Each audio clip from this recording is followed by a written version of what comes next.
जय हिंद साथियों, आप सभी का स्वागत है आपके अपने चैनल पारस फिजिक्स एजुकेशन में। और आज इस क्लास में हम मध्य प्रदेश शिक्षक भर्ती वर्ग 3 के लिए गणित के महत्वपूर्ण क्वेश्चन पढ़ेंगे जो कि आपके सिलेबस के अनुसार होंगे और इसी टाइप के क्वेश्चन आपके एग्जाम में आने वाले हैं। यदि आपकी मैथ कमज़ोर है तो भी आप टेंशन ना लें, आप वीडियो कंप्लीट देखें, आप सारे क्वेश्चन आसानी से कर पाएंगे। तो स्टार्ट करते हैं प्रश्न क्रमांक 1 से। कहा गया है 12,401 को किसी संख्या से भाग देने पर भागफल 77 तथा शेषफल 4 बचता है, भाजक क्या है।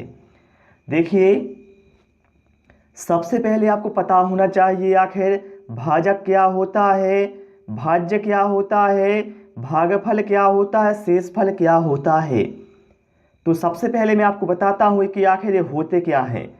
यदि मैंने 25 में भाग दिया 4 से तो कितनी बार जाएगा, 6 बार जाएगा, 24 हो जाएगा और यहाँ पर बचेगा 1। अब देखिए साथियों, जिस संख्या से हम भाग देते हैं क्या है, जिस संख्या से हम भाग देते हैं उसे हम भाजक कहते हैं। क्या है, जिस संख्या से हम भाग देते हैं उसे हम भाजक कहते हैं। क्लियर। और जिस संख्या में हम भाग देते हैं क्या है, जिस संख्या में भाग देते हैं उसे कहते हैं भाज्य। और जितनी बार भाग जाता है उसे हम भागफल कहते हैं। यहाँ पर भाग 6 बार गया है तो भागफल हमारा 6 होगा।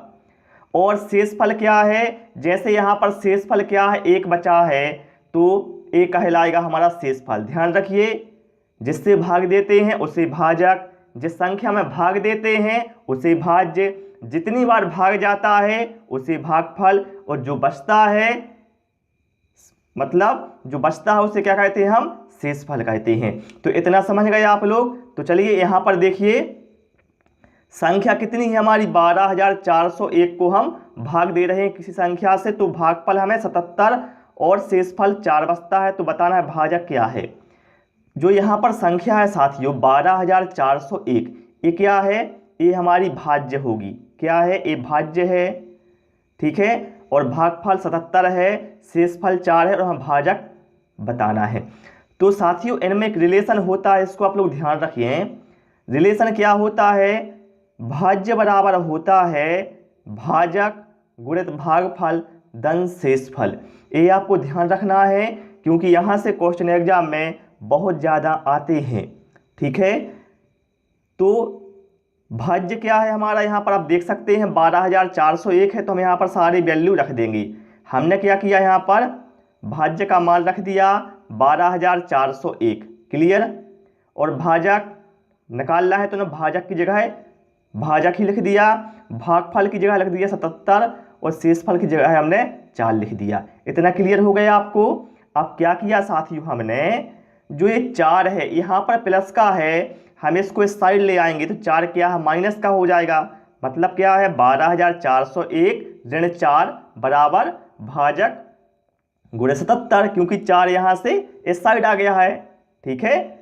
अब देखिए 12,401 में से 4 होगा माइनस, तो यहाँ बचेगा 12,397 बचेगा ना, बराबर भाजक गुणित 77। देखिए साथियों यहाँ पर जो 77 है वो गुणा में है, जब 77 इस साइड आएगा तो वो क्या है, भाग में आ जाएगा। मतलब क्या है, हमारा भाजक बराबर हो जाएगा 12,397 भागे 77 हो जाएगा ना। अब हम क्या करते हैं, इसको हम काट देते हैं।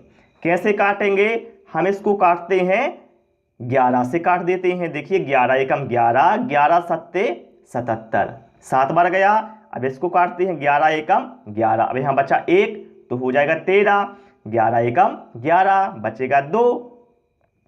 ठीक है। तो 29 हो गया तो 11 दूनी हो गया 22, 29 में से 22 गया तो बचा 7 तो हो गया 77, 11 सत्ते 77, इतना मिल गया। अब क्या करो, इस 7 से अब इसको काट दो, 7 एकम 7 बचा 4, 11 में से 7 जाएगा तो 4 बचेगा तो हो जाएगा यहाँ 42, तो 7 6 42, फिर इसके बाद 7 एकम 7, तो ये यहाँ पर आंसर हो जाएगा अपना 161। आप लोग प्रैक्टिस करना, बहुत जल्दी आप लोग इस टाइप के क्वेश्चन सॉल्व कर सकते हैं। इसमें मैंने आपको बहुत ही आसान भाषा में समझा दिया है। यदि ऐसा क्वेश्चन एग्जाम में आएगा तो आप जरूर सॉल्व करके आएंगे। तो हमारा आंसर क्या है, यहाँ पर आ गया है 161। क्लियर हो गया इतना? चलिए साथियों, अब आते हैं इसके बाद हम प्रश्न क्रमांक 2 पर। देखते हैं क्या कहा गया है। यहाँ पर कहा गया है 0.025 बराबर। देखिए यहाँ पर हमें दशमलव में एक संख्या दी हुई है साथियों। क्या दी हुई है? 0.025। इसको हमें परसेंट में चेंज करना है। तो साथियों ध्यान रखें, जब भी आपको दशमलव वाली संख्या को परसेंट में चेंज करना हो तो क्या करते हैं हम? उसमें 100 का गुणा करते हैं। क्या कहा मैंने? दशमलव वाली संख्या को परसेंट में चेंज करना है तो उसमें हम 100 का गुणा करते हैं। मतलब हम क्या करेंगे? 0.025 में 100 का गुणा करेंगे। अब देखिए कैसे करना है इसको। आप लोग क्या करना, जितने भी यहाँ पर जीरो हैं, जैसे यहाँ पर देखिए 2 जीरो हैं, तो इस जो यहाँ पर दशमलव है, रुकना मैं कलर चेंज करता हूँ ताकि आपको समझ में आए। यहाँ पर देखिए साथियों कितने जीरो हैं? 2 जीरो हैं। तो आपको क्या करना है, जो यहाँ पर दशमलव दिया है आप देख सकते हैं दशमलव है, इसको आपको 2 अंक पीछे खिसकाना है। जितने जीरो रहेंगे उतने अंक खिसकाने। यदि यहाँ पर 3 जीरो होते तो हम 3 अंक पीछे खिसकाते, 2 होते तो 2 अंक पीछे खिसका। मतलब जो दशमलव है यहाँ का हमारा ये आ जाएगा हमारा 2 के बाद में। मतलब क्या है हमारा, यहाँ पर बचेगा 0 0 और दशमलव यहाँ का 2 अंक बाद हो जाएगा। ठीक है, 2 अंक पीछे खिसकाना है हमें, यहाँ पर 2 जीरो है क्योंकि, तो यहाँ पर इस टाइप से हो जाएगा। अब देखिए साथियों, यदि हम किसी भी संख्या के आगे जीरो लगाते हैं तो उसका कोई मतलब नहीं होता है। ध्यान रखिए, मैं जीरो आगे लगाने की बात कर रहा हूं। मतलब इस जीरो को हम छोड़ देते हैं तो क्या है हमारा 2.5%। समझ गए आप लोग? ध्यान रखिए, जब भी आपको इस टाइप की संख्या से गुणा करना हो दशमलव वाली संख्या में, या 100 से करना हो, 1000 से करना हो, 10,000 से करना हो, 1 लाख से करना हो, आपको क्या करना है, जितने भी जीरो दिए हैं उस दशमलव को उतने अंक पीछे की ओर खिसकाना है। तो मैंने यहाँ पर आप देख सकते हैं 1 और 2, ये 2 अंक पीछे खिसका दिया इस वाले दशमलव को। ठीक है साथियों, तो यहाँ पर राइट आंसर हमारा क्या हो गया? Option C. यदि आपको कोई भी डाउट रहता है हमें कमेंट जरूर करना, हम आपको उसका रिप्लाई विथ सॉल्यूशन सहित जरूर देंगे। चलिए साथियों, इसके बाद आते हैं प्रश्न क्रमांक 3 पर। सही उत्तर चुनिए। क्या है? सही उत्तर चुनिए। अब यहां पर देखिए साथियों क्या कहा गया है, 80 वर्ग डेसीमीटर बराबर खालिस्तान वर्ग मिलीमीटर। अब इसके लिए साथियों आपको पता होना चाहिए आखिर डेसीमीटर और मिलीमीटर में क्या रिलेशन होता है। देखिए, यदि आप एक यूनिट याद कर लेते हैं तो उससे आप बहुत सारी यूनिट कर सकते हैं। कैसे कर सकते हैं? देखिए साथियों, हम जानते हैं 1 डेसीमीटर बराबर होता है 10 सेंटीमीटर। क्या होता है? 1 डेसीमीटर में 10 सेंटीमीटर होते हैं। तो ये तो हो गई बात सेंटीमीटर की, लेकिन यहां पर हमें डेसीमीटर को मिलीमीटर में चेंज करना है। तो हम जानते हैं भैया 1 सेंटीमीटर में होते हैं, 1 सेंटीमीटर में 10 मिलीमीटर होते हैं ना। 1 सेंटीमीटर में कितने होते हैं? 10 मिलीमीटर होते हैं। तो यहां पर मतलब हमारा क्या हो जाएगा, इस सेंटीमीटर को हम मिलीमीटर में चेंज करेंगे तो हो जाएगा हमारा 100 मिलीमीटर। या तो आप सीधा याद रख लो भैया। ठीक है, यदि आपको मैं ऐसा ही इसलिए बता रहा हूं, यदि आपको सेंटीमीटर का याद है तो आप मिलीमीटर का याद निकाल सकते हैं। ठीक है, याद भी नहीं है तो भी आप निकाल सकते हैं। यदि आप चाहें तो इनको सीधा याद रख सकते हैं भैया। 1 डेसीमीटर बराबर होता है, 1 डेसीमीटर बराबर होता है 10 सेंटीमीटर। और यदि पूछा जाए मिलीमीटर में तो ध्यान रखिए 1 डेसीमीटर बराबर होता है 100 मिलीमीटर। ये आप सीधा भी याद रख सकते हैं। तो चलिए इसको हम सॉल्व करते हैं। देखिए यहाँ पर क्या है, मैं समझा दिया आपको, 1 डेसीमीटर बराबर होता है 100 मिलीमीटर। अब हमने क्या किया साथियों, चूंकि वहाँ पर आप क्वेश्चन में देख सकते हैं यहाँ पर दोनों साइड वर्ग लगा हुआ है, मतलब हमें जो आंसर वो वर्ग में चाहिए, तो हम क्या करेंगे, दोनों ओर इसको वर्ग लगा देंगे। तो क्या हो जाएगा, 1 वर्ग डेसीमीटर बराबर, ठीक है, क्योंकि देखिए वर्ग लगाएंगे तो 1 का वर्ग कितना होगा, 1 ही होगा, तो यहाँ हो जाएगा 1 वर्ग डेसीमीटर। लेकिन जब 100 का वर्ग करेंगे तो हो जाएगा 100 गुणे 100 वर्ग मिलीमीटर। ठीक है, क्यों हो गया यहाँ पर 100 गुणे 100, क्योंकि हमने दोनों साइड वर्ग कर दिया, और 1 का वर्ग 1 ही होता है तो हमने 1 ही लिखा रहने दिया। अब देखिए क्या हुआ, 1 वर्ग डेसीमीटर बराबर 100 गुणे 100 हो गया, तो 100 गुणे 100 कितना हो जाएगा हमारा, 10,000 वर्ग मिलीमीटर हो गया।